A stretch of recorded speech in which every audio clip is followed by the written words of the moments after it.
Hi, welcome to the Middleton Pop Stars Academy's live stream. I'm hoping all you young people out there and are doing great. I hope you're still being good for your parents. Hope you're still doing your homeschooling, all the rest of the stuff that goes with that. Got loads of stuff to talk about today. We're going to be introducing Katy in a minute, who's doing Rocky Horror. She's got half of a cast, so that's great. And I think we're going to get one of the cast members. I won't spoil which one. And then we've got Stevie Helps. He's coming on telling us where he's at with what he's doing. And also we can sort of say what's happening with the government guidelines, because it's quite, again, confusing this week. Things are going back. You can do your hairdressing, but you can't do your nails, blah, blah, blah, blah, blah, blah. We won't go into that. But hopefully we're going to get back to normal. So first of all, on Sunday, the 28th, we've got Jack Howarth, Tommy Jack, Babalola, Natalie, Sam, Tara. They're going to come on the theatre. They're going to do, obviously, social distancing plays. They're going to be on the stage. It's massive, the stage, so there's plenty of 2 meters going on. And they're just going to sing a few songs. So when they sing a few songs, they're going to put a link up, and we're going to be asking for donations to try and make sure we try and recuperate some of the funds that we've obviously missed out on for all the things that have been cancelled by the government. So that's the first thing. Second thing is, I hope you like that some of our new t-shirts. Gorgeous, gorgeous, gorgeous, gorgeous. For the theatre coming up. And the next thing, from next Wednesday, which will be the 1st of July, we are teamed up with Mama G's Bakes, and we're going to be delivering fresh cakes, fresh bakes, scones, cheesecakes. Oh, delicious stuff. Have a look at some of her cakes. They're gorgeous. We're going to be teaming up with her next week, and we're going to be delivering. We have got a list. I'm not going to be thingy with you. We've got a list so big. We are going to try and get out to you each week. I will phone you on the Tuesday. I'll tell you that your bakes are going to come that day. I can't do any more than that, because it's impossible to give you all the bakes on the day one. I mean, you know, she's just one on her own. She's only just started up, and that's what we're about, helping people to give them a stepping stone in the next thing they want to do in life. So, and we're just going to do that with Mama G's. So we can only do so many bakes in one day. So each Wednesday after that, and consecutive Wednesdays, while we've got the funds, we will be giving out free bakes. The ladies, Rita, hello if you're listening. Wendy, hello if you're listening. Debbie, hello if you're listening. We will try and get out to you as soon as possible. Again, I'll give you a ring on the Tuesday and let you know if you're first on the list. And the care homes, big list of those. Promise we'll try and get out to you as soon as possible. But it will be each Wednesday, so don't worry about any other day. Only Wednesdays we'll be delivering. We won't be saying, oh, turn up at your house at 9 o'clock at night. So if anybody else comes to your house, we will have give you a warning on the Tuesday. And if you know it's you and you know we're coming, then don't let anybody else in your house.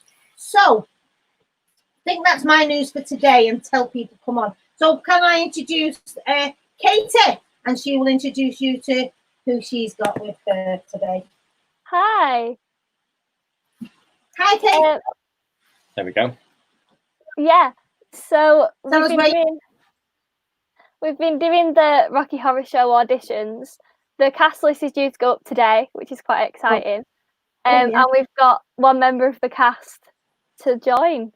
Oh, so which member of the cast would this be, Katy? This would be George, who is going to be playing the role of Frankenfurter. Oh, we've got Frankenfurter. So, yeah. That's me.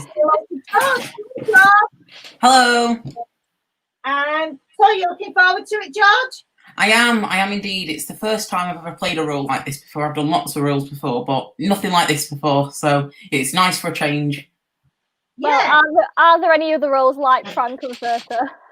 Well, yeah, there is that as well. The thing is, though, George, if you can play Frankenfurter, I think that people say in this field, if you can play Frankenfurter, you can play anything. Yeah. You can put your abilities to anything, because if you can play him, you can play anything, because it's a massive role, but it also, it's not just about being a massive role. It's about making sure that, you know, when you do Frankenfurter, it takes you out of your comfort zone. It takes you to a proper drama piece. It's a beautiful drama piece. People might have different opinions of that, and that's fine. But for me, it's a fantastic drama piece to do. And if you can do that and just do it as what it is, a drama piece, an entertainment piece, that's all you can do. Correct. Pay no mind to anybody's narrow-minded, bigoted views, because that's their view. They're entitled to it. I don't agree with it. Me personally, I think that if you're in performing arts, your job is to perform. That's what you do. Correct. And the role you're given, do it to the best of your ability. So congratulations on the part, and I can't wait to sort of see you and see some of your work. So it'll be great. I'm looking forward to seeing him in heels. I'm not. What size is it? Yeah, we'll start looking now. Yeah, because obviously our heels are only small. All I'm going to say is, have you got a first aider at Bojangles Theatre? Yes, Me. that could be me. Right, okay. I've done mine as well, yeah. Oh, John, Jacob's done his as well. Well, that's So very good to know. I mean, hopefully I won't break an ankle, but you never know. We could have Frankenfurter on crutches. Oh, we had a guy here, Josh Rothenstall, and he played Frankenfurter once. And he came and he said, I've got my heels, you don't have to worry, I've got all my stuff. Wow. Never seen such a large pair of heels in my life. I couldn't walk on them if I tried. I tell you, they were like stilts. And it was already tall. It was just a tall lad to start with. So, honest to God, they were just like about this big. I thought, oh my, but yeah, he didn't care. He loves doing it, and he loves dressing up in drag. He loves doing all sorts of parts. So that it was great. So I'm looking forward to you doing it, to be honest. And I think we sort of after next week, because the pub's open next week, and then they're saying to us that summer camps and things like that are going to be open. So that puts us open because that's what we do. So I think that with that in mind, if that date is given to us about the 14th of July, with that in mind, do you think you'd be ready to come in during the day and start setting your stall, Katie? I think so, yeah, hopefully. Yeah, because while they're off school, university, college, work, while you've got your audience that you need, and while you've got your staff and your members that you need, you want to try and get in the day where the theatre is empty. And I mean, you're following social distancing because you know there's not going to be anybody sat in the seats, is there? They're just going to be you practicing. So you've got a massive, big open space there. It's not like there's loads of people in the theatre, is it? Yeah. You could have like 10 people in. Yeah, you could have at least 10 people in without it even being anywhere near to. You can still be 2 meters distance with 10 people in. But I think they'll be relaxed by the 15th anyways, because obviously they've asked us to do summer camp. So somewhere along the line they must be thinking we're doing summer camp. So it's got to be that, hasn't it? I've got Stevie's just trying to get on now. He's just all right, okay. So Stevie's just trying to get on. I've got a surprise for Stevie, so stay there. You don't like it. I can hear the dog in the background. Yeah, that's me. I'm going to have to leave quickly to make sure the dog's not attacking a cat or something. Okay. I could hear the dog then. It'll be George's. Oh, it's George. He's got a dog called Paddy. He's really cute. Yeah. He's got something called Paddy Power here. You can't spoil any. You can't have a surprise, can you? You spoil it. Oh, no, a surprise. Don't you want to? Nobody knows what that means. Only you, because you're here. Only because I can see everything. So, what cast members do you still need, Katie? We're still looking for some male cast members. So we've got Brad and we've got Frankenfurter. Think about looking at me. We still need Eddie, Dr. Scott, and Riff Raff. And we need a narrator, which can be male or female. They just have to be really confident and kind of stand-up comedian kind of vibes. Right, okay. So, what when you put it out afterwards, tag me in the your cast members and who they are, what you're going to put out. Also, then tag me in the ones that you're looking for. Because when you tag me separate on the ones that you're looking for, I will then tag the right people. I'll tag Stevie, I'll tag Jeff, I'll tag there's another comedian. Do you know what? Smug Roberts or somebody like that might even do it for you. You don't know. Unless you tag them, you don't know, or they might know someone, but unless you tag them. But obviously, you wouldn't be able to tag them because they wouldn't befriend you because they're obviously famous in their own rights. And not only that, they just wouldn't accept friend requests of young people. Yeah. Which is rightly so as well. I'll even tag Richie because back in the day, Richie did play in Rocky Horror, and I think he did play Eddie. Yeah, I think he did play Eddie. I'll see if I'm corrected by him, but I can see him playing Eddie. yeah, I can. I'm sure he's played it before in the past. I think if I'm looking at these little tiny pictures, right, George is back, and I think he's back. Let me put him back on. There we go. You're back. Has it bit the postman or not? That's it. No, it's basically got post, and the dog doesn't like letters leaving on the floor. He's a very clean dog, so he didn't like it. Oh, right. He's a but you know what?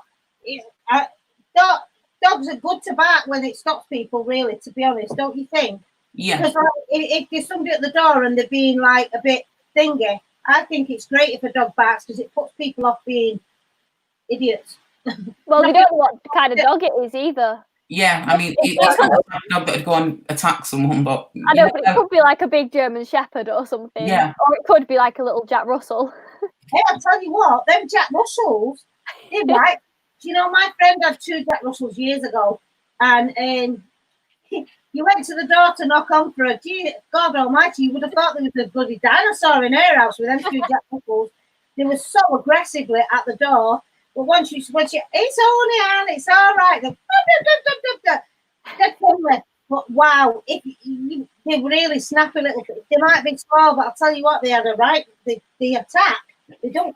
They're like all the time. My mum got a big dog and it's like that. She lets it out the back of the car and it just runs around and jumps at everybody. Yeah. Even her, and it came with her in the car. Oh, they're mad on both me. So yeah, if you tag me in everything, Katie, the main thing is, let's try and get. So you only got 4 parts, 3? Yeah, 3. Oh. Well, there's 4, but Eddie and Dr. Scott can be played by the same person. Oh, So- right. Okay, yeah. Because they're never on at the same time. So I'm sure Richie played Eddie years ago, if I'm thinking correctly. I'm sure he did for someone, and he was in it in Blackpool. So I'll ask him anyways. So after this, if you tag me in everything you need, I'll tag everyone I think that might fit them parts. There's one of them, I think Jeff might even fit one of them parts, you know. And I can see him being Dr. Scott. yeah, I can, to be fair. Yeah. Because he plays them sort of characters, doesn't he? And he plays them quite well, to be fair. Is Stevie on yet? He's coming on now. I'm just trying to get his picture up on here. He's trying to get Stevie on. I just need a camera on, see if he can hear us. So, George, have you... so you've already done drama before and you're doing it in school? Yeah, I'm going off to college to study musical theatre in September. All right, so this will be a really good thing for you. Yeah. You'll get such a lot of experience from doing this part. And you've got we've got some, John gave us some drama and that books last night. We used to have loads, but you end up giving them to people and you never get them back. But we had some sort of drama books last night for your first year in college. All the synopses of Shakespeare and all the little plays in books. They're quite good. So I'll have to let you see them, Katie, when you come. Yeah, I'd love to. What do you do, Katie, when you go to college anyway? I'm doing more academic stuff. So I'm doing biology, psychology, and English language, which is really boring compared to Rocky Horror. I know, but it's my cousin's done that, and she lives in London. But she is, I don't know the technical term for her, but she does. Do you know when the police need a crime scene? Oh, like forensic. Yes. She's Yeah. forensic, but she's forensic science. But she's got a title, but I don't know what it is really. But yeah, like forensic science, and she does all that, and she just but she took the same things as you, and she's science, biology, and all that lark, and that's what she does now. She's really well paid as well, but she had to move to London, so we don't see her as much now. But yeah, I think I've got Stevie on now. Now we've fixed the camera problem. You on there, Stevie? Yeah. Hello. Can you hear me? Yeah, we've got sound as well. Yeah. Got sound of vision. Got sound of vision. Oh, my son. George had to drop the door back and it said off. He had to run and put it back. And do you know what? Well, when I said he had a surprise for you, Stevie. Oh yeah, go on. So Stevie is doing a play called The Betting Shop. Okay. So these come in the post. My son has moved house, and when he got to this house, these were on the floor in the post, and I thought they might come in handy for Steve's play. Oh, go on. Brilliant. I walked in the office this morning and seen them out on the chair. I just thought, oh well, he's doing about the betting shop. I said, he said, oh, I don't know what they are. I said, let's have a look. It was a pair of underpants. I said to him, I'll take them for Stevie. I said, he's doing the betting shop. I said he can use them on the betting shop. No, do you know what though? Genuinely, they are perfect because I've got a character called Paddy. So I've gone with the name. So you've got like Brooke, you've got William, you've got all these cliches going on, and I've got a Paddy, and Paddy would definitely wear them in the show. So well, maybe over his jeans. Yeah, tell him they're unused. There was both brand new in the packet. Pass me the packet. Brand new in the packet was. Oh, they're clean. They're clean. I just thought, I'll have to take them for Stevie. They're hilarious. I come into the office this morning and went, what are these? And she went, oh, they're for Stevie. The explanation I got first thing this morning. Well, because you get me a bad reputation, Anne. I've seen her and I thought, betting pack, a betting shop. What's that? That's so random. Believe it or not, so I didn't realise they sent out bloody underpants. That is so random. Where do they come from? Let me have a look. Paddy Power, some betting place. It's like what are they called? Let me just go off and get that. What are you doing? This is after this call. Now Stevie's going to go on there and buy a dozen just for his house. Just display them. Yeah. I'm gonna buy them for the dogs. Paddy Power. Paddy Power Reward Club. So basically, if you spend money on betting and you lose, you probably get a pair of underpants. I don't know how that works. I'm just having a look. I don't know, but he got two. There was two pairs behind the door. So I said, I'm them. I said because he's doing a betting shop, and you never know if they come for props. You can answer for props. Who knows? I think a new scene's coming out of this. I think I'm going to put a new scene in today, just for the pants. I just thought it was hilarious because you said about the betting shop, and I thought, they're betting. Oh. Who knew that a betting shop gives you underpants? Who knew that? I didn't. That is so random. Yeah. But like I say, there's a character called Paddy, and he would definitely wear them because obviously there's a lot of comedy in it too. So Paddy would wear them. So yeah. Imagine he comes out like Superman with his tights and his paddy. So, Stevie, this is George. You are George. Hi. He's playing Frankenfurt for Katy in the horror. Big role. Right. Yeah. Any advice for George? Oh, any advice? Just have absolute fun with it. That's what I would say. You know, the more fun you have, I think the more fun the audience will have. I think that role is all about confidence, fun, and just kind of like, I know it sounds weird, but flirting with the audience a little bit. I think, you know, if you watch Tim Curry's performance, he's got. I love like the little eye contacts he makes with the camera, with us, with the audience. So I think just confidence, just having fun, and just absolutely enjoying yourself. I think the more you enjoy yourself, the more we'll enjoy ourselves with that role. That's yeah. Well, she's got 3 more parts. One's Eddie, is it? Eddie, Oh, Dr. Scott, the narrator, and Riff Raff. Oh, okay. Yep. So, because I do know Rocky Horror quite well, actually. Eddie, he's Meatloaf, isn't he? Yeah, yeah, And Dr. Scott is the guy in the wheelchair.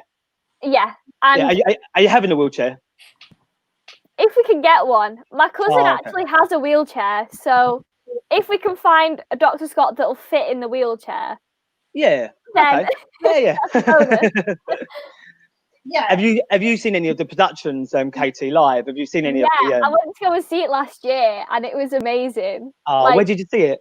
At the Opera House in Manchester. Oh, we went there. Me and Paul, who I run the companies with, we went to that one. That was a fantastic showing. Yeah. But- Did you go in costume? Oh, I'm gonna be honest. I didn't. But that's only because it was. That's because it was a last minute thing. Yeah. But yeah, no, I absolutely love it. The only problem I had with it, right? I mean, I had fun anyway, but one of the ladies in front of us had this big like beehive kind of thing. Couldn't see the show. I couldn't see the show, and I was just like, I was like going like this. I was going like that just to watch it. But it's all about the fun, isn't it? Yeah. I'm sorry, I'd have to get a pair of clippers. I'd have to just go over her head. Pull it off. Yeah, just take it off. Yeah. It wasn't a. You think when they sat there though, they'd have that understanding how high that hat is and take it off. Some people just don't realise that. Yeah, you know, it's just like Some people are just rude. You want to see it. To be fair, when I was going through like a really bad, I once shaved my hair off, and I really lost confidence. And we went to see Anything Goes at the where was that? I think it was like the Palace Theatre actually, or something like that. And we went, and I remember sitting on the front row, and I had my cap on, but because I had my cap on, I went like this, so I like laid like that just for the lady behind, and then the little lady behind was like, she's probably in like her 90s, and she was like, "Who wears a hat in the theatre?" You know, all this, and then and in a way I understand that, but I was thinking I'm being really polite here. You know, I'm going like this. I just got a really bad hairdo, and I just felt a bit embarrassed about it. But I really tried to, she could see, bloody ageism in the other way. You know what it is? It's more snobbery than ageism, because I do feel that a lot of people in the theatre, their etiquette is exactly that. They feel that in the theatre, it's not correct to wear a hat because it's not correct to wear a hat in specific places. But that goes back to snobbery. And that's what a lot of people don't understand. I mean, I've got my hat on today. I love my hats. Yeah, it's brilliant. I actually love my hat. I like your hat, but I definitely I love your hat actually, but I love the hat in the video a few weeks ago. When you nicked the kid's hat. That was a brilliant one. Like like a cowboy hat? Oh, it's Kyle's little hat that was good. I love that one as well. And I've got loads of bats, Stevie. I've got loads of bats, like I've got loads of shoes. You know what I mean? I'm sorry, George, but they wouldn't fit you because they're only size 3. So I definitely won't fit you. But I have got heels like that, believe it or not. And I have gone out in them, believe it or not, many times. But I'm mostly in my trainers, you see. That's when you see me. But obviously, if I'm ever going to an event, I've always got very big high heels on because I'm only tiny. So she needs them to see over everybody. Yeah. Thank you. I knew you were going to say that. The last time I went to the theatre, the lady in front of me got out a load of Tupperwares, and I was thinking, gosh, that is really, really strange. And then the next minute, she was carving a chicken, like full on knife and fork chicken, like having a chicken dinner. Where was this? Manchester. Was it during Rocky Horror Show? Because that would make sense then. Yeah. No. No. What was it? I actually forget when it was. Honestly, it was quite a bit ago, but yeah, full on carving a chicken, like chicken dinner. Me and George went to go and see Insane Animals at home in Manchester, and I think we can both say it is almost as strange as Rocky Horror. It's the weirdest piece of theatre I have honestly ever seen in my life. Yeah, I'd seen it before, and I told George there was audience participation. So when they were like, "Does anybody want to, do it?" George was like, I love audience participation. I'm right up there. thing is, though, that's all about being theatre. As they say, what I've just said before, Stevie, is to George, is it doesn't matter what part you play, you have to take it on 100% and becoming that person. And no matter what anybody says about being controversial or whatever, or their opinions, don't take that on board. Just take on board that you're playing a part called Frankenfurt, and you play it to the best of your ability. I'm not doing the part for I'm not doing the part for anyone else. I'm doing the part for me. And if they don't like it, And me. it's not really my problem. Well, yeah, if Katie doesn't like it, it is a bit of a problem. But if But I think the thing is, George, it's like what Anne is saying. It is literally. I mean, once you are not George anymore and you are Frankfurter, you lose all them inhibitions anyway. It's just you and the audience. All you need to do is have that connection with the audience, and you know, and you've got it. It doesn't matter about anything else, you know. And yeah, so I would take a lot of pressure off you just by being that character and just believing you're him, and that's how you can sort of have a break from George as well. So well, to be honest, George starts singing at random moments anyway, so it's pretty similar to my life is a living musical. Sometimes the best roles is when you bring a little bit of yourself, even if no one knows you've got it in you, you know, or see you in that part. You know, you've got to bring a bit of yourself into it, isn't it? So yeah. If for me, George, you sound like you're very passionate about your performing arts. For me, that's the sort of person I would always want in any of my plays or any of my events, because I know that that's what you're there for. You're not there because your parents made you do it. You're not there because somebody's expectations of you are this or that. You're there because you want to actually put yourself in that place. And that's important for any person to understand that. You've got to enjoy doing performing arts. And there's loads of people, I don't like the theatre. Well, don't come. Don't come. Do you know what? We all love it, don't we? But by the way, Damien is on and just said hello to everybody. We missed it before. Hi, sorry. Damien. Hello. It was a good 20 minutes ago, Damien. Sorry, I completely missed it. Oh, yes. The techie, Damien, missed it. So, set the tech and know, and one of them's your Uncle John. So, well, he's in the other room, in fairness, so I can't exactly blame him this time. Where's John? He's sticking the carpet back up after the floods. He's working hard, John, today, so he's not in it. But John's gonna be doing some piano lessons and guitar lessons as well in the foreseeable future. When we open again, when we meet again, definitely we'll be doing some different stuff. Because he's obviously a musician in his own right as well, John. And I think just a little bit of what you were saying earlier was really interesting about you saying about this snobbery going on, and I think it's such a shame because I think it prevents younger people going to the theatre sometimes. And I think people need to realise this too. The theatre doesn't just belong to one type of society. The theatre belongs to every type of society, like music does, like film does, like life does. And I think it really frustrates me. And I kind of, in the old days, I mean, especially years ago when I first, especially got into theatre, I'd go in like a tracksuit, and I didn't care, and I still would go in a tracksuit. But the looks you get is crazy, and sometimes I just think, what is up with you? I mean, if people want to dress lovely, and they want to spend like £500 on a bloody dress or whatever, let them. That's absolutely fine. I'm not there to judge them, but then don't judge me for wearing my tracksuit from JD Sports or whatever. do you know what I mean? I get it all the time because like 90% of the time I'm in a tracksuit because I've advertised Middleton Pop Stars. I stick on my hats and different things. So when people see me out, we went to an event and I won an award. Middleton Pop Stars won an award for best services to the young people this year. Trying to do a little. Oh, so I've obviously gone dressed up and have my makeup done like you do, make an effort because it's an award and I'm representing the young people. So if I win, I do want to go on the stage, dressed ethically correct. So that's a different thing. So obviously people didn't really recognise me, so that was fine. They didn't really recognise me at all, so that was fine.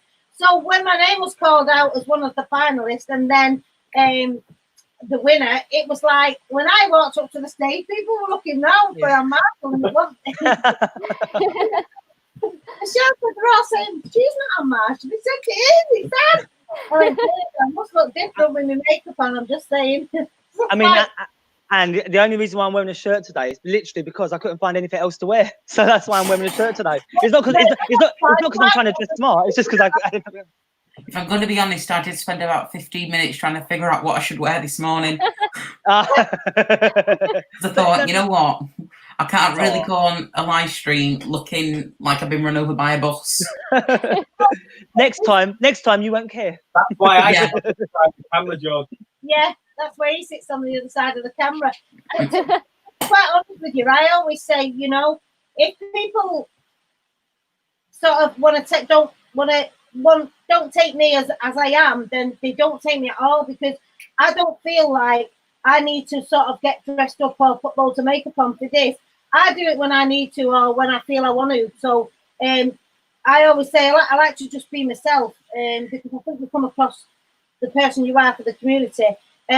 We've not been here 20 years for the fun of it, and the years we've been here, I found that, Stevie, a lot when I very first started.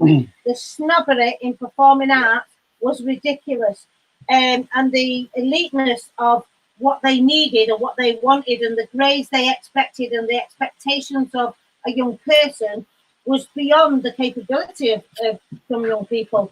And that wasn't the reason I set out to do this. It was to be open to all, regardless of ability or disability, and placing unity in the community. So that's what I set out to do, and I've kept to that word for the past 20 years, and nothing will change that, because we are who we are. We like performing arts, but we don't have to live by your rules. We're not Shakespeareans, but we can do Shakespeare. I've got the books upstairs.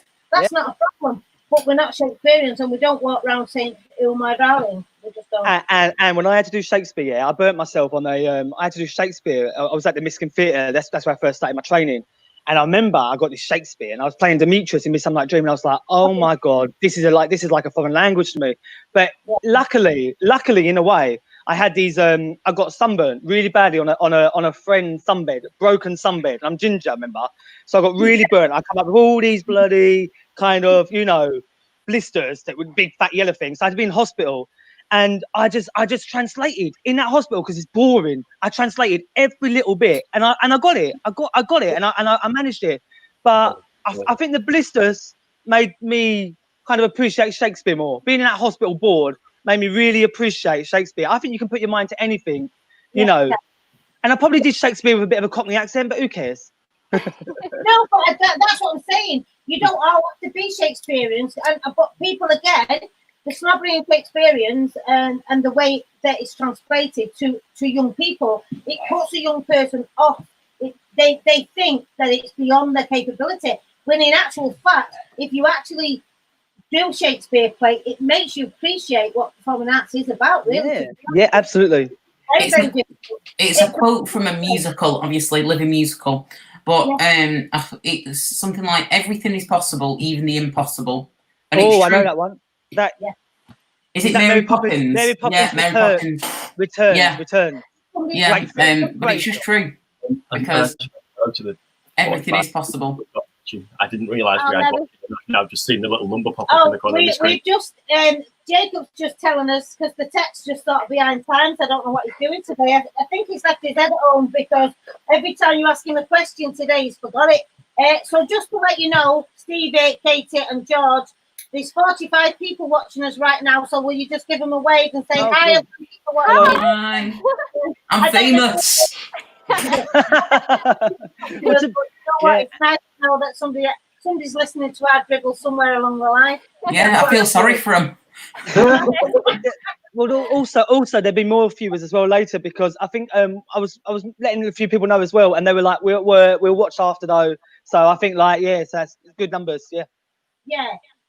I can look up our numbers from the ones we've done before. It's always difficult as well, because now this week as well. This is why I said we'll see what next week brings, and the week after, and then because then we're getting to that stage where we'll be able to see each other. And I said to Stevie, we've been told that July is going to be summer camp, and they're going to allow children to come to summer camps. Well, they've asked us to do summer camp, so that means we will be open. So, and again, I'm just saying to Katie that that's a perfect time for you to come in and do the hours in rehearsals in the theatre with the allocated number of people that's required.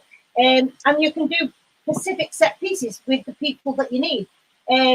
Unfortunately for you, George, that means every time, because Frankfurt is basically in all of it. So Yeah, once you're in it, you're in it. I'm not getting out of it. Yeah, literally. I think the other good thing about the social distancing is it'll make the little groups that you do have more productive. yes. There won't be as many people sat around not doing anything. Yes. Yeah. Because if there's a few scenes you're not in, you won't even be there for it. Yeah, I'm only having the people I need for those scenes. Otherwise, it's just going to get, Yeah, a hand and you won't have the right people in. Sometimes Yeah. like Guys, can I just do one favour? Yeah, my flat is so hot. Can I just ask Paul to turn the heating down? Just quick. Yeah. on Stevie, we're not on any government rules here. You do what you like. Shout out to Paul for turning the heating down. I don't think he can hear me because I think he's watching this. Paul, if you're watching this, can you please turn the heating down in the flat, please? The dogs are boiling. I tried to do up a button, but I was like, no way. So The thing is, we're dead cool in here because in Popstars Park, it's really cool. There's some bits that stay cool, and then there's some Yeah. bits get really warm, and it's Yeah, insane. you just have to like it. But in this bit here, it's really It's cool. okay in here, Yeah. considering all the stuff we've got on for the live stream and everything. It's really cool. I'm all right. I'm in a t-shirt, so Oh. I don't care, to be honest. Oh, George it's is just- gone. heating down, please. yeah, George is gone. Some sort of technical difficulty, I should imagine. Technical difficulty for sure. So where are you at with your betting shop then, Stevie? Have you got all the people you need? Have you cast already, or Yeah, I would say it's 3/4 cast.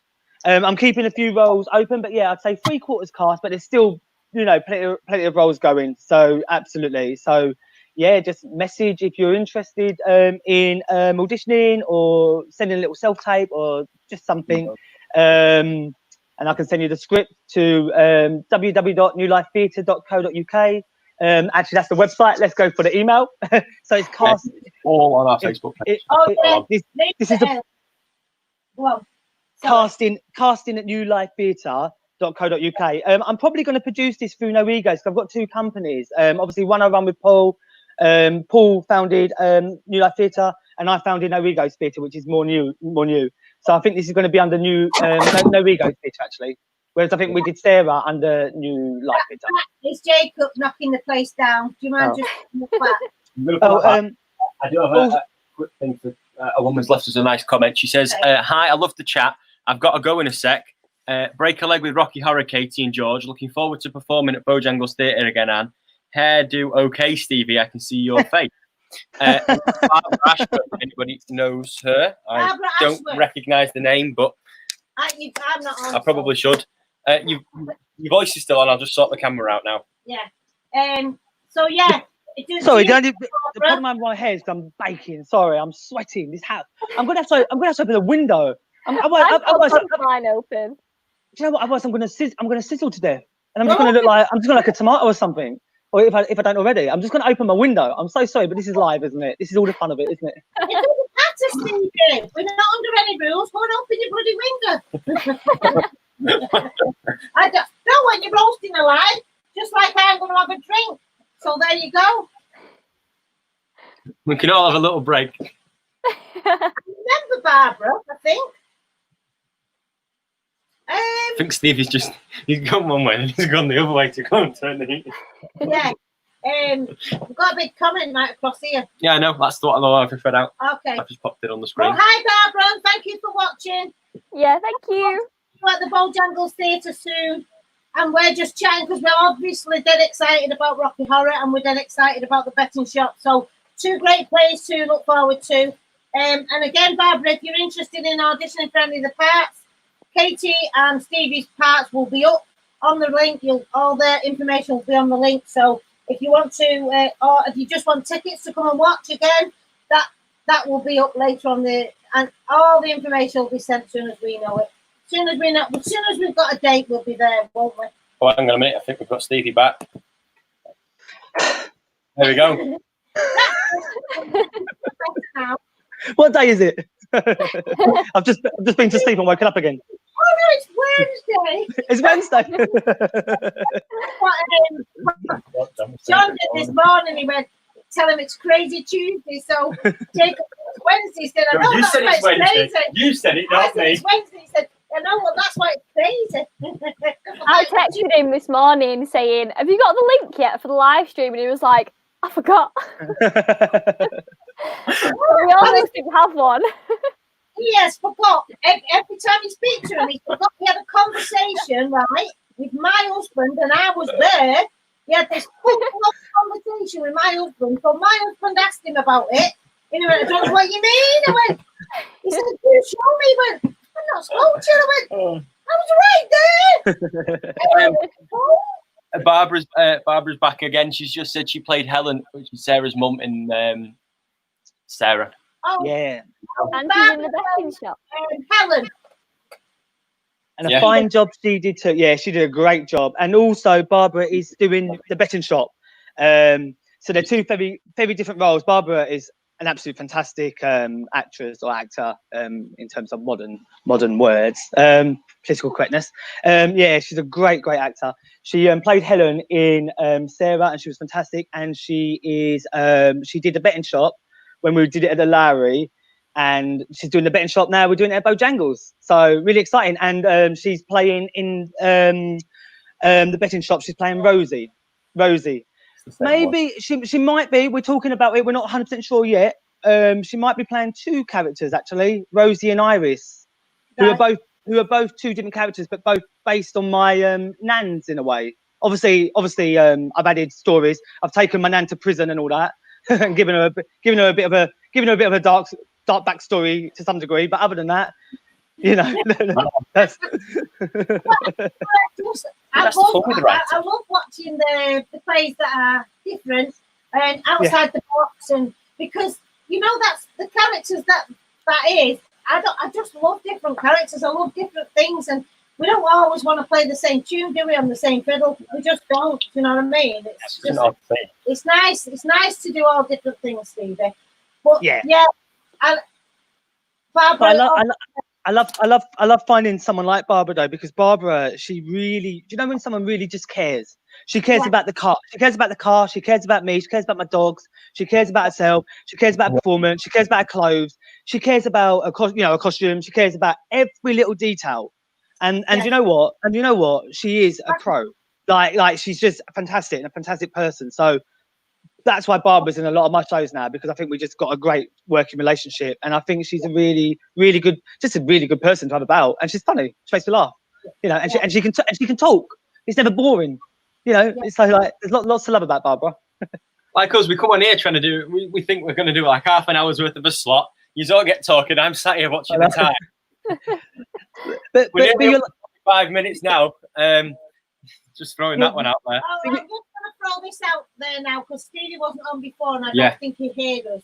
So, starting next week on July the 1st, Stevie, we've teamed up with Mama G's and we're going to be doing fresh bakes and we're going to be giving them out to the local community. So, it's cheesecake, scones, cookie dough biscuits, whatever. Because we've been giving out food to different people with a different fund. Fantastic. And during that time, I found out that a lot of the older people, the elderly people, can't open a tin. And they can't even do the ring pull because they find that their hands have got arthritis and they can't do the ring pull. Yep. So because they're lonely and they don't have any family alive, or they don't have any family that actually live in this country, and I said, well, what would you prefer? So what it is with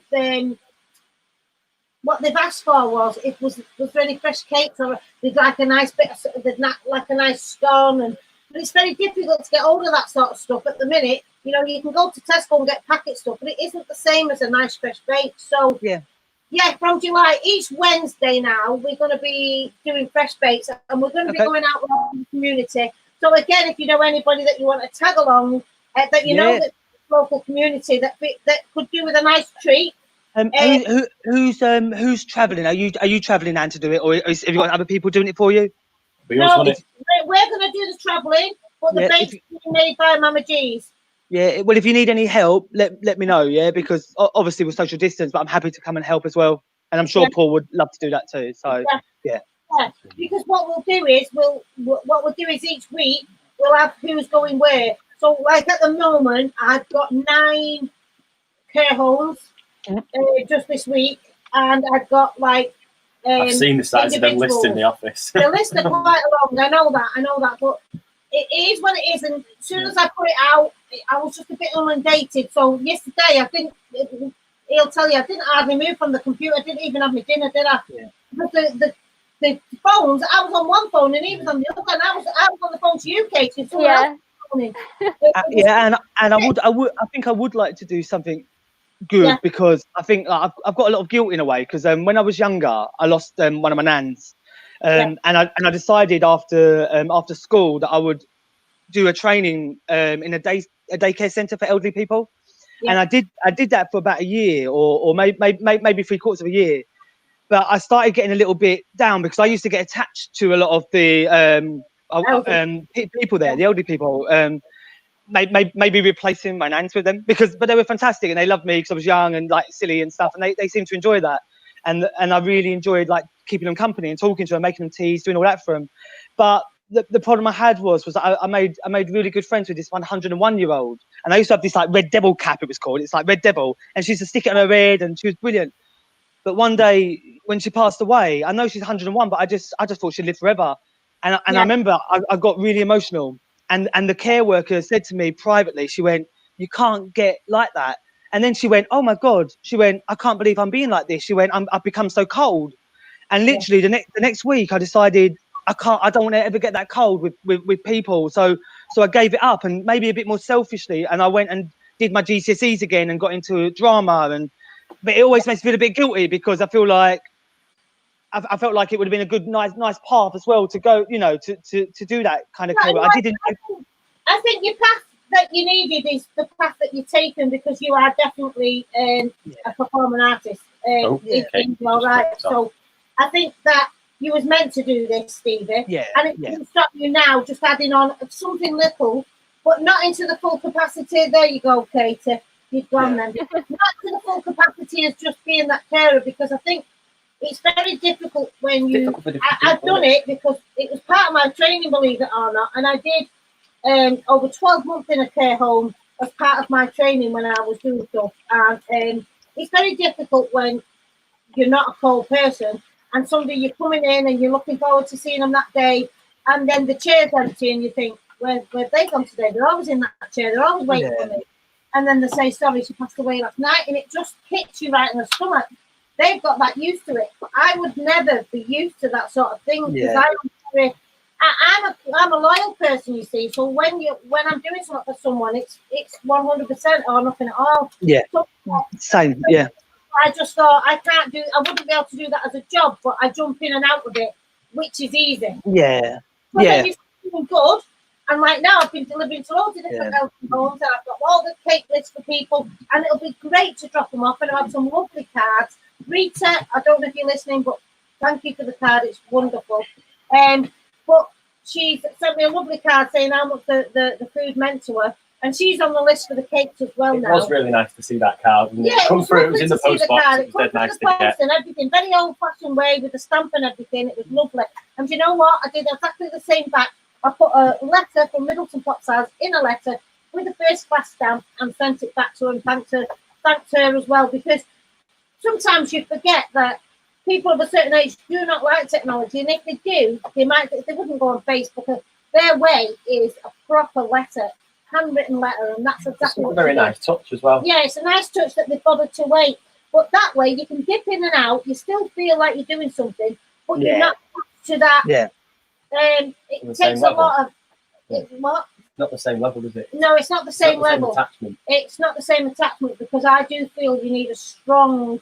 I think you need to be sort of emotional less to be in that job. To be honest, it's very difficult to be in that job and know that a lot of time you go in the job, somebody's going to not be there. Yeah. So.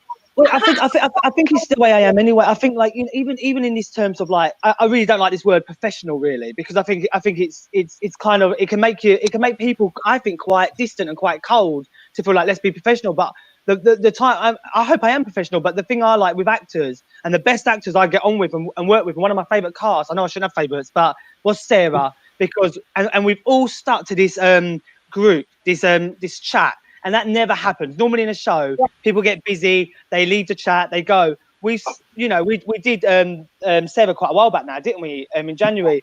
And we're still all there, still in the group, still talking, still chatting, and that's why a lot of them are coming to bench shot. But I like the fact that, you know, you want to have fun with people as well, because the more fun and the more connection you have with people, away from just the acting side, I think the more they trust you anyway, and the more you kind of get that kind of is rapport the right word, or kind of like I don't know, maybe like loyalty and there's something there. And I think me and Barbara have that. You know, it is a professional relationship, but it is also a friendship. And I think that's where, for me, I get excited, and that's when I wake up and go like, oh, I can't wait to see these guys. We're going to do a good, you know, something good, and that's when it works best for me. So I don't like the word professional. The loyalty part is massive to me, because I think when you show loyalty to someone and you don't get loyalty back, that's a very hard pill to swallow. Because the one thing I'm loyal to what I'm doing. And ever I've got anything to say, I would say it. I'm not the sort of person that you'd find behind the back corners saying anything about anybody. I'm always honest, and I'm always loyal. When somebody's disloyal or they do something behind your back and you think, why would you do that when you just talking to me about blah blah blah, and then you go and do this, that, and the other, and you just think, well, you know, you learn to also deal with that as you go through your years. You just learn to deal with. You just think, well, that's their misadventure. That's their problem. It's not mine, and I'm not making it mine. I stay the way I am. Yeah. Jacob, be quiet. 10 minutes. Why does Jacob not like the camera? Does he like, because I know he's a technician, does he like to be behind it? Doesn't want to come in front of it? He has to do all the checks. I've got all. Because I've got all you guys, I've got all your screens here, and I can put you in different orders, and I've got all the comments and stuff. Oh, okay, Jacob. Okay, got it. Excuses. The comment, I can't see it because I'm miles away.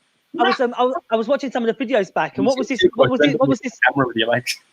What was this thing about Jacob and his singing? He never sang, did he? No, he didn't. It's never going to happen. I mentioned this the other day. No. to teach him on the quiet. Jacob, I'm the worst singer. I've been getting drunk lately. You'll see it on Facebook. They're the worst. I'm the worst singer ever. And I think you just, once you can just take the mickey out of yourself. I mean, all right, I need a drink maybe, but I'm not saying have a drink. But you know, I think once you just lose some inhibitions and just take the mickey out of yourself, the better. No one cares. Do you know what I mean? The more fun you have. But then if it makes you that uncomfortable, don't sing. But you know, can you sing, Jacob? I'm interested. Can you sing? I can't. I can. He's never done it. I've never done it here. Are you being modest though? Can you really sing? And you're really good, and we've got like a bit of a Elton John in you. I'm going to say I've never heard him, but I'll also say I've had people come to me for the past 20 years, and I'll say when they first come, like my singing coach, who I had at the time, Victoria, she said, "Oh my God, they'll never be able to sing." And you know what? They just say, "Oh, it's just too hard work." But for me, if I see that person's passion, if I see that person's want, then I would work with that person regardless of whether a singing coach said he didn't have it. Because singing coaches don't know everything. They know the scales, they know the blah, blah, blah, la, la, la, and that's great. But sometimes you have to throw the rule book out of the window and go with what the passion is of that young person that wants to be that singer. And in particular, you heard Babalola sing, haven't you, Katy? Yeah, he's amazing. He's amazing, isn't he? Yeah. And you know, Babalola came to me as a young boy. He sang My Girl in a way of misunderstanding and misrepresented. So, for instance, My Girl is simple, but for Babalola, because he's not born in this, his accent is very Jamaican. It was quite strong, wasn't it? Very strong indeed. So he goes, "My girl," yeah, so it's my girl. my girl, blah. So his voice was all blah, all the time. So to say he then couldn't pronounce my girl, let alone sing it, when he was 13, look at him now. And she didn't want to work with him because she felt like he would be too hard. But for me, I just took him on as my protege, and look at him, he's great. He's absolutely, but I would say he gave me 100%. If I told him to turn up on a Monday morning at 9 o'clock, he'd be there. Do you know what I mean? Yeah. Just the way he was. And the thing is, if no one gives you that opportunity, and this comes down to snobbishness as well, because if no one gives you that opportunity to have that chance, how do you know what you might have in you? Now I'm telling you, when I first wrote my first play, I don't think it was very good, but I feel like I'm getting a lot better, and I'm hoping. I don't want to use the word good because I think that's a bit egotistical, but I hope now I'm feeling a lot more confidence in my writing, in my directing. But I started off as an actor, that's what I started off as, and even as an actor, I started off very shy because, from how I was brought up, acting wasn't the thing to be doing. Do you know what I mean? Yeah. I don't want to say too much about that, but it wasn't the thing to do. Some parents are like that, Stevie, because you're not the first to say that to me, and you won't be the last one.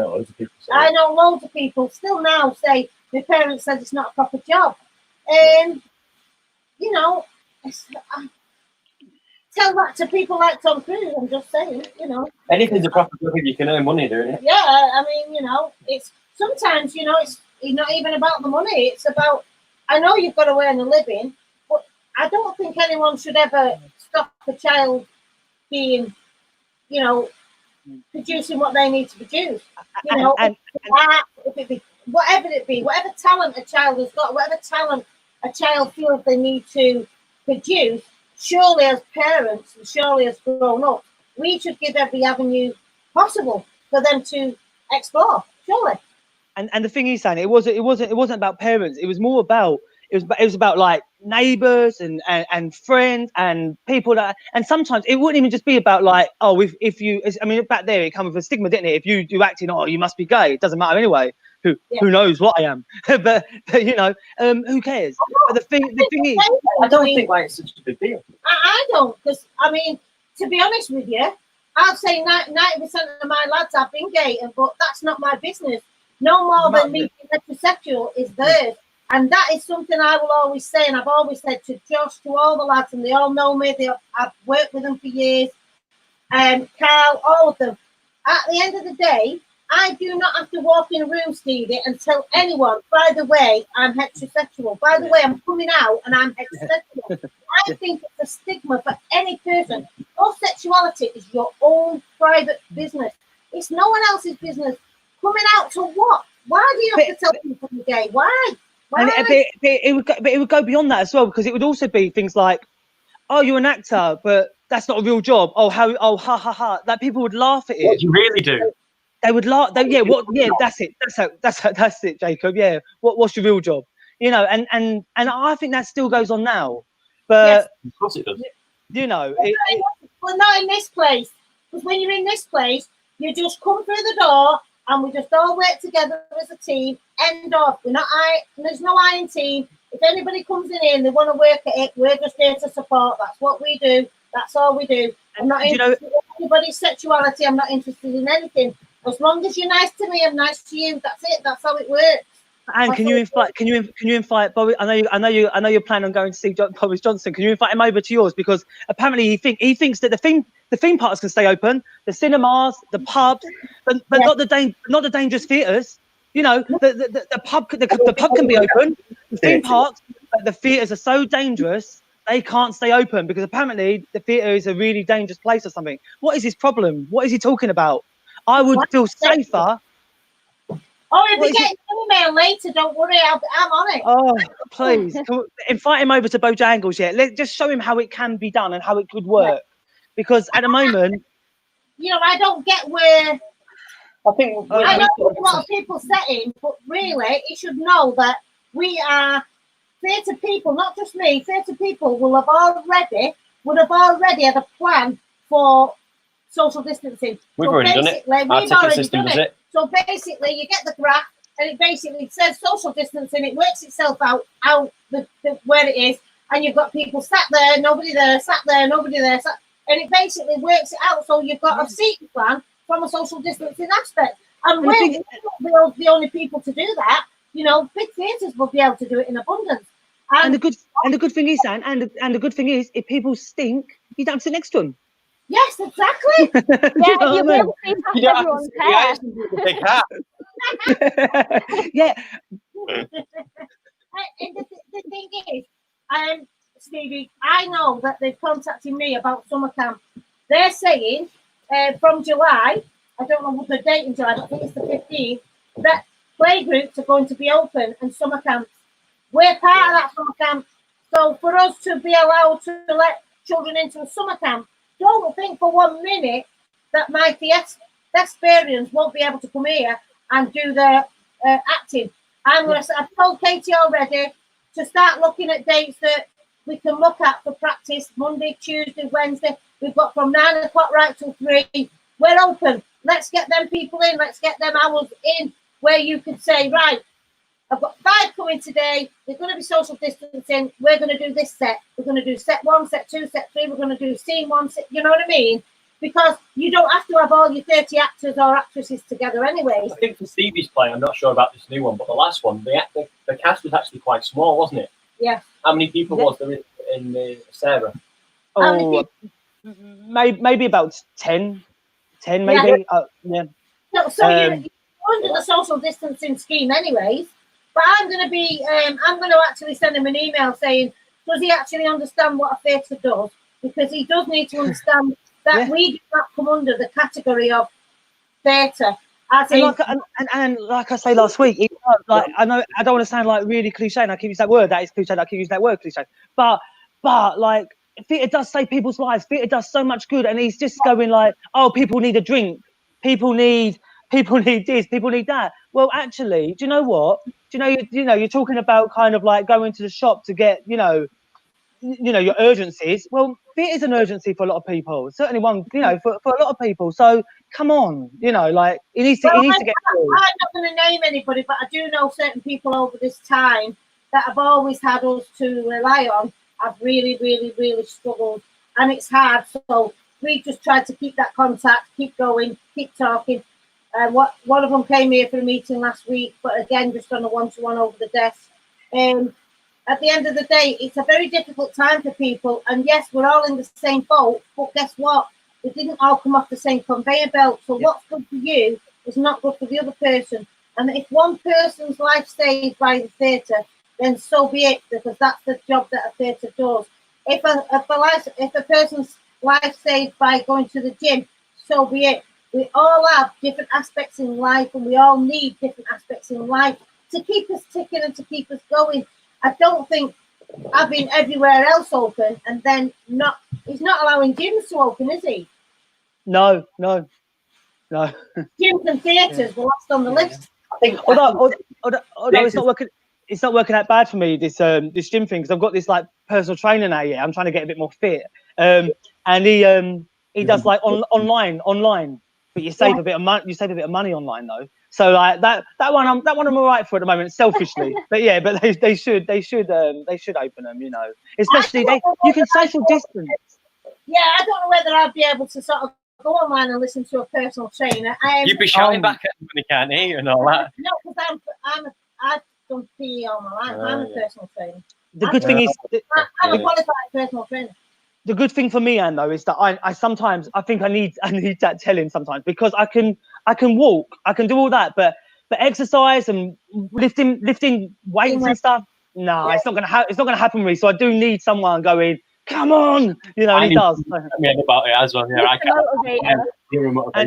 And he's so reasonably priced as well. So he's doing me a lot of favours really. I have him twice a week for half an hour. That's all you need. Well, me though, Stevie, because my first job, I went into PE. I actually taught PE in schools, in private schools. I actually taught PE. I worked with the army on PE. I've done lots of different stuff. So I'm a qualified personal trainer. So for me to listen to someone else when I know what a fibula and a tibia I know all the what I need to do. What's your But prices, Anne? What's your prices? I'll be coming I'll come Bojangles. I won't put shows on anymore. I'll come and get fit.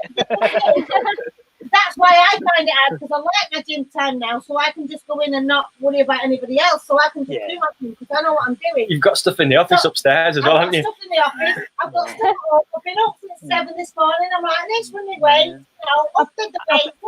It's really. I think it depends what it is, doesn't it? I think in terms of exercise, I do need telling. In terms of putting a play on, I don't need telling. Do you know what I mean? Yeah. It's one of them things. So I obviously find exercise a little bit more strangely challenging. You know, kind of like what. I know sometimes for me, even I think, oh, I'm not doing this morning. I think, oh, go and motivate myself. And I have to motivate myself, to be honest with you. But in the gym, I was fine. I'd get up, be at the gym for 7. Yeah. It was somewhere to go. 8, come straight from 8:30 to Pop Stars at 8:30. So I always had an hour and a half in the morning. So I do miss it. Do you know what I mean? I do miss it. Actually going there gives you the motivation. I walked up Welkie, past all your houses, Katie's house, everything. I walked from my house all the way back round. It took me 1 hour 20 minutes, but you know what? It was a great walk. So I always feel better when I've done something. I love how you managed to remember where everybody lives. You just know everybody's address off the top of your head. Yeah. You're like, it's down this road here. You pull up, you go, which house is it? She goes, I don't know which house it is. I just know I'll drop them off here. Yeah, fair enough. Then she sends me knocking on everybody's doors. So we're gonna still be here next week. So I want to sort of, because next week, 1st of July, we want to make sure the Mama's Bakes is going to be done. So it might be that Jacob will say 11 o'clock. We're going to find out what time the bakes are arriving. Yeah, we need to know that. Whatever time the bakes are arriving, we'll know that before next week, and he'll do that on the Tuesday. And then what we'll do is just alter the time accordingly. It might be that they'll be here early and we'll do it earlier. It might be that they'll be here at 11 do a short one, and we'll do one earlier on before it, and I'll say, right, Mama's Bakes is coming at 11, so, and I can say live who we're going to this morning and that sort of thing. So, but we'll let you know. So Stevie, you're all right for up to now. You've got your cast, but you just need to get in and get them all working. Yeah, I've got an extra date as well. So originally we had 2 dates. I've got a matinee now, so it's Saturday the 5th of December. I know it's a bit early to sort of say all this, but it's Saturday the 5th of December at 7:30 p.m. And then the matinee is on the Sunday the 6th of December at 2 p.m. and then a 7 p.m. showing. So we've got 2 showings on a Sunday and 1 showing on a Saturday. Yeah, I like that, because you sort of quickly clean up, get on to the next. I love it, because you've got to remember to put the Hoover on charge. That's what I never do. I never charge it. Just put it in the kitchen, I'll plug it in and I won't switch the socket on. Yeah. You come to Hoover up and you've got to brush up or something yourself. You've got charged it. We've got a new Hoover. I'll just tell you quickly, it's facts. And what it does is it hoovers, cleans and dries at the same time. It squirts the water. And it's not wires to it, so you just go around the Hoover. Nice and easy. You just spray the water, clean the date batch up, then suck it up with the dryer. They're good. It really is And good. You're missing a trick. You need to get Katie to kind of get, like, you know, it's Rocky Horror Picture Show. You can have someone like Hoover in and kind of mixing it in with the Queen, you know, the Queen video. With the duster. I should. What I'll do is I'll get the outfit out for next week and say, "There's the maid outfit." Exactly. I think Jacob should get it on. No. Yeah. I've got a maid. Bro. Don't even say it. I've got a maid outfit on Jacob for your next gig. Guest appearance. Other things to be, I can't come on the camera because everything somebody says, I just sit here in the corner and laugh. I nearly end up falling over. Yeah. I've been enjoying your banter with Anne, actually, Jacob. I've been really enjoying your banter with Anne. It's really funny. It makes me laugh, especially the last one. Last week made me laugh. Oh, well, the thing is, so you've had your underpants, so you know I've got them. Yeah, got them. Katie, all your links that you're doing, if you actually make sure you tag me on the Facebook, I can If tag you send them people. over, we'll get them all. If you send them over, because then I'll send them to the right people, because I know there'll be certain people will fit your part, like I've said with Jeff. Jeff fits them sort of parts, and he's good at them. Once he's learned them, as long as they're not too challenging, as in, he couldn't play Frankenfurt because it's massive. Do you know what I mean? and it's remembering the lines. But he's done. I think George would have something to say about it if I replaced him. Oh, I think, I don't think I'd have a show. George intends somewhere because yes, he's not managed to get back on there. right. Well, we had a power cut. It's gonna be fantastic. Oh, a power cut. There you go. Oh, he's had a power cut. He has. Oh Yeah. my God! Where does George live? Ish. Rochdale Not giving a was. joke now. Oh, Princeton or Middleton. Kind of near Rochdale Oh, kind that's of all. area. I was going to say, we definitely haven't had a power cut, and I'd be screaming right about now. Actually, I was only thinking of my mum, to be honest, because I was thinking if he lived over Borderway and what have you, my mum, I would be panicking now, thinking, my mum's had a power cut, I'll have to go. I mean, none of that should have been ringing you. One of these phones would have been ringing. She would have rang me, my mum, actually. I'm taking my mum out tomorrow. I'm taking my mummy out tomorrow because. So has he had a power cut? Do you know, as the whole kind of town, the whole kind of street had a power cut, or just I him? don't Or know. don't know? He's just texted me saying I've had a power cut. Sorry, I was like, it's fine. This would be the worst time to have a power cut if it was the whole street, wouldn't it? It'd be the worst time, I imagine. Yes. We're kind of all right here because all of the stuff we've got will run on our battery power that we've got here, so I could keep our live stream going for maybe half an hour or so. Yeah. Because all of this here is it just fully charges the laptops and fully charges the. I leave them all plugged in so if anything goes off. It just plugs everything in. The lights are battery charged. We plug them in, charge them up. Everything's charged up. I find it easier that way, and especially when you're filming. And we hope to be filming on a beach near Wales very soon. But I just feel like if you're on a beach and everything's charged up, you don't need the wires here, and you know how you're going to do wires on a beach. Do you know what I mean? So everything we've got is basically LED charged up. Plug it in, make sure everything's charged before you go, and then at dinner time, local pub, they let you plug anything in if you're having a meal. So it's Excuse me, mate. Can I charge 4 laptops, 3 cameras, and all these lights? Thanks. Oh, Anne, I've got a quick question for you. Yeah, basically the things you see behind you, I know it looks like it's posh. It's not. It's all coming from past shows. But see this. Let me ask Jacob quickly. Wait a minute. How do I do this? Wait a minute. See that? Do you think I could put that in the betting shop? Yes. Yeah, Yes. for the Bojangles. Does it just plug in with the plug socket? Yeah. Yeah. I just need to make sure that it can stand well. It does stand, but it just needs a little bit of making sure it doesn't. We had a lamp that's quite similar to that, Yeah. and we have a base for it, so we could just pop it on the base, and it should stand fairly well. I know it looks like Christmas, but obviously I do like Christmas a lot. but I think I've just been a bit lazy, not taking it all down. Anything like that, when you bring it, we just look at it, think, right, well, We have all the testing stuff and all that, so we can do our testing. And then basically, if it's anything like it could be knots or anything, we can put it on a base if you want it higher, or if you want it straight on the floor. Again, just a case Just a little bit of a platform or something just to set it on. Just so that we can basically even tackle it. We've got double-sided. Foam tape stuff. Has it gone off? Yeah, we've got double-sided. It's like about a width like that, and it basically is Velcro, but it's sticky. Okay. You stick on top, and you just Velcro, and then when you're ready, you just take it home with you and Velcro it off. Oh, fantastic! Yeah. Move, but we use it in everything. We've got all sorts of ways of keeping things up. We've just been putting a load of new lights up in the theatre as well. They've all gone up this week. Ooh. Oh wow! You're never gonna get rid of your red curtain, are you? I love the red curtain. No. Oh. That. Do you know what? I know it sounds so stupid, but I love it. I really love it. It's so it just makes it for me. It's just perfect. Well, believe it or not, I made them with my sister. My sister and I made them. Wow. You made? Well, they weren't there. They weren't there. You made them yourself. No, it was an empty shell when we got the theatre. It was just the building, the theatre at first. Of course it was. Yeah, I know that. Yeah. Yeah, but the curtains Paula and I made, and you need two of you. So I do the sewing, and she'd hold the back end of them, and I do the sewing because they're that heavy that you can't actually get them through the machine without having 2 lots of hands. So she'd hold the back up, and I'd be going through the machine with it. Wow.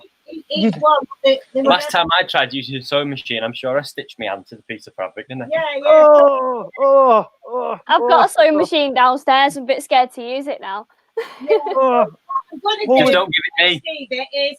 I'm going to just turn them up a little bit with the Velcro just so that they're not not sort of training on the floor, because I feel like if I just turn them up a little bit, they'll swish better than they do now.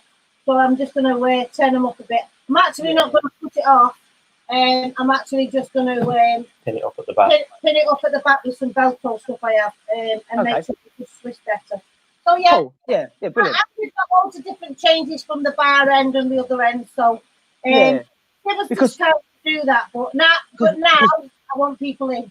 Because we're bored now. We've done all the maintenance we can think of to do. We've been cleaning today. John's been sticking carpet back to the roof for the sound deadening. Also, live stream is Sunday the 28th at 5 o'clock till 7. 5 till 7. That sounds right. We're doing 4 o'clock. They're practicing, and we go live at 5. And Jack's singing. Listen in, Stevie, because then you'll see some of my singers. So I've got Jack, Babalola, Sam, Natalie, Tara, and Tommy. All come through Pop Stars. All 6 of them come through Pop Stars. What day? And what day? Sunday. 28th. Sunday. Cool. And what time did you say again? Can you repeat the time for me? 5 till 7. But it's 5 to 7. Yeah. 5 to half 7. 5 o'clock till 7 o'clock, I think it is. Yeah, that's the time I think I've got written down. Yeah. We know. I'll be there. Yeah. It's on our Facebook. It will go on one of the Facebooks. I need to work out. I still need to work out how to do it. Middleton Pop Stars or on Marshall, because I think they've got. I've got a lot more followers as Anne than they have of Pop Stars, because they can't follow me on Pop Stars. They can only like the page. So if they don't like the page, sometimes they can't see it, I think. Everyone could be able to see it because I'll make it public and it'll work. But here's another question. Share it once I get a link for it. Here's another question, Anne. Here's another question. So I call it a lot of the time Bojangles Theatre, but I also know it's obviously Middleton Pop Stars. Are you happy with Bojangles Theatre? I've been putting both on lately. Yes, Bojangles Theatre's fine. When we're raising funds, because we're a registered charity as Middleton Pop Stars Academy. Got it. Obviously, any funds raised are Middleton Pop Stars Academy. And our little theatre, we've called it Bojangles, but it's still part of what we do here at Middleton Pop Stars. So, as Middleton Pop Stars, we dance. As Middleton Pop Stars, we sing. As Middleton Pop Stars, we do drama. So, we're basically a performing arts show, but sometimes it's nice to have little names to them. So, when we do plays, they've all got different names to them. And then when we do a singing session, it's got a different name to it.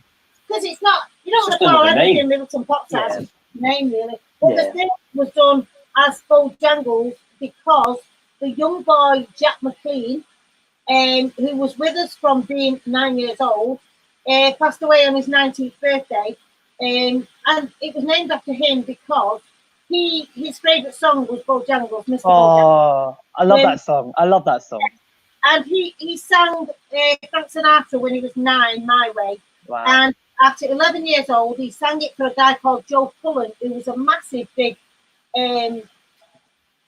production person then.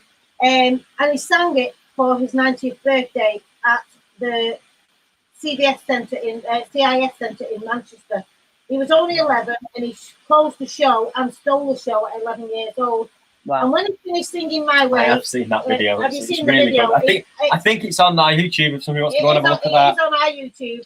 Oh, is it? Okay. So he finished it. He absolutely brought the house down, and he said, "Right, guys, I hope to see you at the other side. I've done my bit tonight, but on Monday I go from the operation. So hopefully the operation will be successful. If not, I've had a great time today, and I've lived my life my way, and that's why I did the song."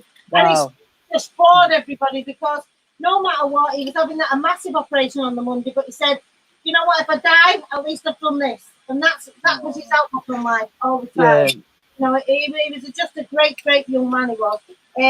But yeah, he travelled to New York with us. He did all sorts of stuff, and I think that it's important for people to understand that you can either. Yes, I know everybody's got loads of different illnesses, and I do understand that it's quite hard on some people, but you can either rule it or it can rule you. And sometimes, you know, he's shown us such a different character that he dealt with his illness all his life. He never felt sorry for himself. He just accepted it for what it was. And he always said, well, today I'm having a good time. If I'm not here tomorrow, well, at least I've died happy. Do you know what I mean? That's amazing. That's amazing. That's amazing. He just That's had amazing. a life. He never bothered. He just carried on day by day. But that's why the theatre's called Bojangles. Otherwise, it would have been Taz Theatre. But what a lovely story, though. What a lovely story and what a lovely name. yeah, We will get into making a video to sort of explain that, and we're going to put that on our YouTube as well.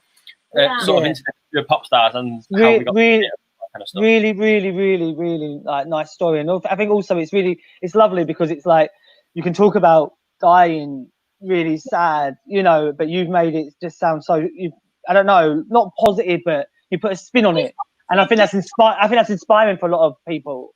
It is. It's positive because you know that young man, he was one of these guys that, you know, he accepted the inevitable for him. He didn't know when that inevitable would be, but whatever he did, he signed a paper saying, no matter whatever happens to me, if there's anything at all left of me, give it to other people that can live on. And he donated his eye to a young gentleman that had lost his eyesight. He donated his kidneys to a young girl that was failing on a kidney machine. His life might have been lost, but his mum, true to the end, and I was with her at the time in the hospital, and she stuck to the wishes, and that's hard for a mother because, you know, you're saying that they can take things away from your baby, you know, and that must have been very difficult for her. But wow, big up to Liz McLean because she allowed them to donate his organs, and that is massive for any parent, I think. And she did, and she had 5 stories. Yeah, she had 5 stories. It was all over the Manchester Evening News, and she had 5 stories of people's lives saved by Jack's passing away. So, you know, as sad as it was for Jack, it couldn't be avoided. So it was nice that other people lived on for him, and he's still part of the world, isn't he? You know what I mean? So yeah, and like you just said, there's lots of different ways you can look at things, but that was his life. That was his philosophy of life. I always try like with loss as well. In terms of loss, I mean, because I think as a country anyway, we don't really deal with death very well anyway. But I think it's and I think what I try and do with I put it in the betting shop actually. I try and say like if you talk about the person and the stories and not just the death itself, which you've done. Of course, you've told us about the inevitable, but you've told us about him performing his little mottos, what he said, how strength. And I think if you talk about the memories, the happy times, the good times, it keeps that person alive rather than you talk about just the death where the person is dead. If you talk about when they're alive and the happy times, the funny times, it really does keep that person alive forever, doesn't it? It was funny. I'll tell you a quick story before we go on. Okay. We did Pretty Woman, and Emma and Roxanne were dancing at the side of him, just those two on this day. They had the lovely pink outfits on, the flary skirts, and Saran Jones was on the stage. She'd come to open an event that we were singing at.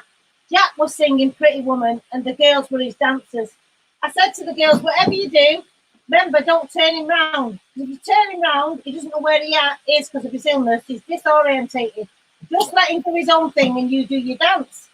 So they're doing walking up and doing a thing. They only go on spinning, don't they? He's singing Pretty Woman to Saran Jones. The next thing, he's singing to the back of the bloody wall. And he's just walking up and this wall's in front of him. He's singing away. But at that moment in time, he couldn't see anything because he didn't even know it was a wall because because of his hypothetical completely. So then Emma and Roxanne just walk up dead casual, go back up, get him, turn him round and walk him over to Saran so she could finish the song. I knew it had all gone wrong, but nobody else did. Absolutely loved it. And Jack was none the wiser because he didn't have a clue. He just kept singing. And he didn't even bother. He just didn't even miss a note. He just carried on singing. So he was just hilarious. And he had this shocking red hair like yourself, Stevie. He had this amount of red hair. He was just an hilarious character. Really, really. So hence why we did the Bojangles Theatre. But are we finished? We need to, kind of. Okay. You know what? Half an hour ago, I sort of said 10 minutes. Yeah. So hopefully, I'll give you a text for next week. But if you need anything in the meantime, please do contact me, Katie and Stevie, just if there's anything that you think that you want to add on. I'm going to definitely be writing to Boris today just to see where we're at and just to see, because it's not clear, because we're such a big place, but we've only got 90 seats. We're so small though compared to traditional compared theatres have more seats than us. Well, So traditional theatres can have 1,000 seats. So what he's saying is he doesn't want 1,000 people in a stadium, which I get, but we're not 1,000 people, are we? So I need to clarify. We would be less than 100, wouldn't we? Yeah, I need to clarify. So that's exactly what I'm going to do to clarify. You're the size of a cinema at the end of the day. You're the size of a cinema. Yeah. You know. Most cinemas. Yeah. Yeah. So I'm going to contact him today, and I'm going to say where we're at and who we are and what we do.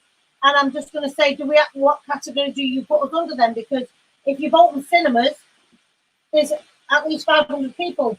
The most we can have. We could open as a cinema. We've got our projectors, we've got our stuff. We could do cinema. You've got popcorn. We've got candy floss and everything now. That's all you need. He needs to understand that but there's a lot of independent theatres. There's a lot of people that create these kind of arts and for people and local communities. So he needs to understand that not every theatre is bloody 1,000 seats. There's a lot of smaller theatres, millions. Put a different category, i.e. community theatres, i.e. we no might more fall than into 200 seats, or no more than 150 seats, or no more than 250 seats. He needs to categorise it. We might fall into a category. We might fall into like a community space or something rather than a theatre. We fall under community space. To be fair, so it's both. Yeah. I'm hoping that when we do need to wrap up before it finishes. It'll just kick us off in a minute. We'll go into community space and hopefully, but I'll let you know before next week, hopefully. And if there's anything, send me all your links and what have you, and we can get what. Yeah. See you later. Bye.